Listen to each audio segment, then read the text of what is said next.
and it's chapter 5. The names on the visiting cards were Mr. Paul Saunders and Mr. Albert Joplin, and 10 minutes later these two gentlemen were settling themselves in our living room and accepting cups of tea. Mr. Saunders, whose card described him as a municipal excavator, was clearly the dominant personality of the pair. A tall, thin man, all jutting knees and elbows, who had folded himself with difficulty into the sofa. He wore an ancient grey and green worsted suit, very thin about the sleeves. His face was bony and weather-beaten, his cheekbones broad and high. He smiled round at us complacently with narrow, gleaming eyes, half hidden by a fringe of lanky grey hair. Before taking his tea, he placed his battered trilby hat carefully on his knees. A silver hat pin was fixed above the brim. "Very good of you to see us without notice," Mr. Saunders said, nodding to each of them in turn. Lockwood reclined in his usual chair. George and I, pens and notebooks at the ready, sat on upright seats close by. "Very good, I'm sure. You're the first agency I've tried this morning, and we hardly hoped you'd be available." "I'm pleased to hear we were top of your list, Mr. Saunders," Lockwood said easily. "Oh, it's only on account of your gaff being closest to our warehouse, Mr. Lockwood. I'm a busy man, and all for efficiency. Now then, Saunders of Sweet Dreams Excavation and Clearance. That's me, operating out of King's Cross these 15 years. Here's my associate, Mr. Joplin." He jerked his heavy head at the little man beside him, who'd not yet said a word. He carried an enormous and untidy bundle of documents, and was gazing around at Lockwood's collection of Asian ghost catchers with wide-eyed curiosity. "We're hoping you might be able to give us some assistance this evening," Saunders went on. "Of course, I've got a good day team working under me already. Spadesmen, backhoe drivers, corpse wranglers, light technicians, plus the usual night squad. But tonight we need some proper agency firepower as well." He winked at us as if that settled the matter, and took a loud slurp of tea. Lockwood's polite smile remained fixed, as if nailed in position. "Indeed, and what exactly would you want us to do, and where?" "Ah, you're a details man. Very good. I'm one myself." Saunders sat back, stretched a skinny arm along the back of the sofa. "We're working up at Kensal Green, northwest London, cemetery clearance, part of the new government agency of eradicating ARs." Lockwood blinked. "Eradicating what? Sorry, I must have misheard you there." "ARs. Active remains. Sources, in other words. Old burials that are becoming unsafe, and might cause danger to the neighbourhood." "Oh, like the Stepney Creeper," I said. "I remember that last year." The creeper had been a phantasm that had issued from the grave in a Stepney churchyard, drifting across the road, and killed 5 people in the nearby houses on 2 consecutive nights. On the third night, Rockwell agents had cornered it, forced it back into its tomb, and destroyed it with a controlled explosion. The incident had caused a lot of anxiety because the churchyard had previously been declared safe. Mr. Saunders rewarded me with a toothy grin. "Exactly, girlie. Bad business. But this is the way the problem is going. New visitors appearing all the time. That Stepney grave was 300 years old, and it caused trouble before? No. But afterwards they discovered that the person in that grave had been murdered all that time ago, and of course those spirits are most likely to become restless. As we know, murder victims, suicides, and so on. So government policy is now to monitor all cemeteries, and that's what Sweet Dreams Excavation and Clearance is doing up at Kensal Green." "That's a massive cemetery," George said. "How many graves are you digging up?" Saunders scratched the bristles on his chin. "A few plots each day. Trick is to weed out the ones that are likely to give us trouble. We do the assessment work after dark. That's when psychic emanations are strongest. We've got night teams pinpointing suspect graves. They mark 'em with yellow paint. Next morning, we dig 'em up and remove the bones. Sounds dangerous, the night work, Lockwood said. Who's on the team? Bunch of night watch kids, some freelance sensitives, a few adult males to keep the relic men at bay. They get well paid, mostly just small time stuff, shades, lurkers, other type 1s. Type 2s are rare, anything really iffy. We hire agents in advance. Lockwood frowned. But how can you assess this danger in advance? I don't understand. Ah, that's down to Joplin here. Mr. Saunders dug his companion thoroughly in the ribs with a bony elbow. The little man gave a start and dropped half his documents on the floor. Saunders glared impatiently as he scrabbled to retrieve them. He's invaluable, Albert is, when we can find him. Well, go on then, tell him what you do. Mr. Albert Joplin straightened and blinked at us amiably. Amiably. He was younger than Saunders, early 40s, I guessed, but equally dishevelled. His curly brown hair hadn't seen a comb in weeks, perhaps years. He had a pleasant, rather weak face, round and ruddy in the cheeks, and tapering to an undershot jaw. His apologetic, smiling eyes were framed by a pair of small, round glasses, not dissimilar to George's. He wore a crumpled linen jacket, rather dusted with dandruff, a checked shirt, a pair of dark slacks that were ever so slightly too short for him. He sat stoop-shouldered, hands drawn protectively over his papers, in the manner of a shy and studious dormouse. I'm the project's archivist, he said. I provide assistance to that operation. Lockwood smiled encouragingly. I see. In what way? Digging, Mr. Saunders cried before Joplin could continue. He's the best excavator in the business, aren't you, Albert, eh? He reached over and squeezed one of the small man's puny biceps in a theoretical fashion, then winked at us again. You wouldn't think so to look at him, would you? But I'm serious. The thing is, though, while the rest of us dig for bones, Joplin here digs for stories. Well, come on, man. Don't just sit there like a melon. Fill them in. Yes, well, Joplin flushed and adjusted his spectacles nervously. I'm a scholar, really. I look through the historical burial records and cross-reference them with old newspaper reports to find out what you might call the really, quote, risky interments. You know, people who came to a nasty or tragic end. And then I alert Mr. Saunders, and he takes whatever action he thinks is necessary. Usually we clear the grave without problems, Saunders said, but not always. The scholar nodded.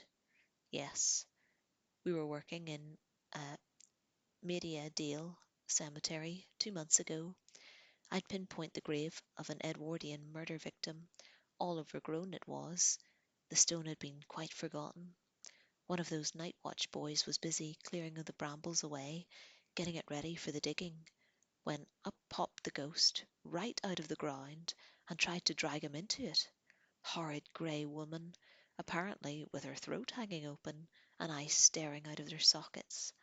Poor little chap let out a squeal like a dying rabbit. He was ghost-touched, of course. Agents got to him and gave him boosters, so I believe he may recover. Mr. Joplin's voice ebbed away, and smiled sadly. Anyway, he said, that's what I do. Excuse me, George said, but are you the same Albert Joplin who wrote the chapter on medieval burials in Putter's History of London's Graveyards? The little man blinked. His eyes brightened. Why, yes, I am. Good article, that, George said. A real page-turner. How extraordinary that you should have read it. I thought your speculation about the tethering of the soul was very interesting. Did you? Well, It's such a fascinating theory. It seems to me, I stifled a yawn. I was beginning to wish I'd brought my pillow, but Lockwood was impatient too. He held up a hand. It seems to me we should hear why you need our help, Mr. Saunders. If you could please get to the point. Quite right, Mr. Lockwood. The excavator cleared his throat and adjusted his hat upon his knee. You're a man of business, like myself. Good. Well, the last few nights we've been surveying the southeast area of the cemetery. Kensal Green's an important burial ground, established in 1833, covers 70 acres of prestige land. Got many fine tombs and mausoleums, Joplin added. Lovely Portland stone. Aren't there catacombs there too? George asked. Saunders nodded. Indeed, there's a chapel in the centre with catacombs beneath. They've been closed off now. It's too dangerous, what with all the exposed coffins. But up top, the burial plots are laid out around gently curving avenues between Harrow Road and the Grand Union Canal. Mid-Victorian builds, common folk mostly. The avenues are shaded by rows of old lime trees. It's all peaceful though, and relatively few visitors have been reported, even in the last few years. Mr. Joplin had been rifling through his papers in his arms, pulling out sheets and stuffing them back again. If I could just... here are the plans in the southeast corner. He drew out a map showing 2 or 3 looping paths with tiny numbered boxes marking the grave plots between. Stapled to this was a grid filled with spidery handwriting, a list of names. I've been checking the records, or recorded burials in this zone, he said, and have found nothing for anyone to fear, or so I thought. Well, Saunders said, as I say, my teams have been walking the avenues, hunting for psychic disturbances. All went smoothly until last night, when we were exploring the plots just east of the aisle here. He jabbed at the map with a dirty finger. Lockwood had been tapping his own fingers impatiently on his knee. Yes, and? And we found an unexpected headstone in the grass. There was a silence. How do you mean, unexpected? I asked. Mr. Joplin flourished the handwritten grid. It's a burial that's not recorded in any of the official lists, he said. It shouldn't be there. One of our sensitives found it, Saunders said. His face had grown suddenly serious. She immediately became ill and couldn't continue her work. 2 other psychics investigated the headstone. They each complained of dizziness, of piercing headaches. One said that she sensed something watching her, something so wicked that she could hardly move. None of them wanted to go within 10 feet of that little stone. He sniffed. Of course, it's hard to know just how seriously to take all that. You know what psychics are like. Indeed, Lockwood said dryly, being one myself. Now me, Saunders went on, I got a psychic bone in my body, and I've got my silver charm here too, to keep me safe. He patted the hat pin on his trilby. So, what do? I nip over to the stone, bend down and have a look, and when I scrape the moss and lichen off, I find 2 words cut deep into the granite. His voice had dropped to a throaty whisper. 2 words. Lockwood waited. Well, what are they? Mr. Saunders moistened his narrow lips. He swallowed audibly. He seemed reluctant to speak. A name, he whispered, but not just any name. He hunched forward on the sofa, his long, bony legs jutting precariously over the teacups. Lockwood, George, and I leaned in close. A curious atmosphere of dread had invaded the room. Mr. Joplin, all aflutter, lost control of his papers again and dropped several on the carpet. Outside the windows, a cloud seemed to have passed over the sun. The light was drab and cold. The excavator took a deep breath. His whisper rose to a sudden, terrible crescendo. Does Edmund Bickerstaff mean anything to you? The words echoed around us, bouncing off the ghost goads and spirit charms that lined the walls. We sat there. The echoes faded. In all honesty, no, Lockwood said. Mr. Saunders sat back on the sofa. No, to be fair, I'd never heard of him either. But Joplin here, whose speciality it is to poke his nose down old unsavoury byways of the past, he'd heard the name, hadn't ye, eh? He nudged the small man, and it makes him nervous. Mr. Joplin laughed weakly, made a great business of readjusting the mess of papers in his lap. Well, I wouldn't quite say that, Mr. Saunders. I'm cautious, Mr. Lockwood, cautious, as all. And I know enough about Dr. Edmund Bickerstaff to recommend we get agency help before disinterring the mystery burial. You intend to dig it up then? Lockwood said. There are strong psychic phenomena associated with the site, Saunders said, and it must be made safe as soon as possible, preferably tonight. Excuse me, I said. Something had been bothering me. If you know it's dangerous, why not excavate it during the day, like you do the others? Why do you need to bring us in? New DPRAC guidelines.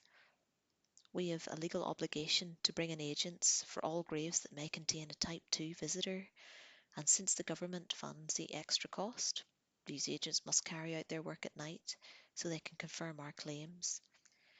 Yes, but who is this Bickerstaff? George asked. What's so frightening about him? For answer, Joplin rummaged around his papers again. He brought out a yellowed A4 sheet, folded it, and turned it towards us. It was an enlarged photocopy, part of a 19th century newspaper, all narrow columns, closely printed text.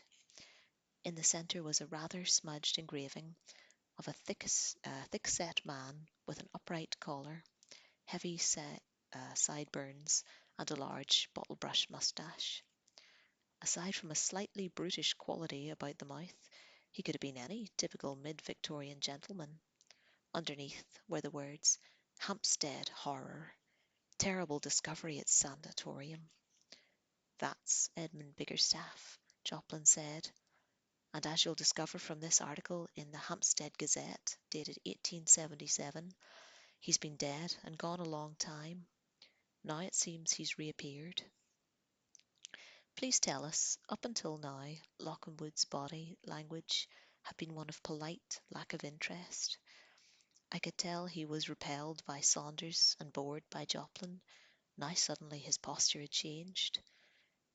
Take some more tea, Mr. Joplin? Try a piece of Swiss roll, Mr. Saunders. Homemade they are. Lucy made them. Thank you, I will. Mr. Joplin nibbled a slice. I'm afraid many details about Dr. Bickerstaff are sketchy. I've not had time to research him, but it seems he was a medical practitioner treating nervous disorders at Greengate Sanatorium at the edge of Hampstead Heath. Previously, he'd been an ordinary family doctor, but his practice went to the bad. There was some scandal, and he had to shut it down. Scandal? I said.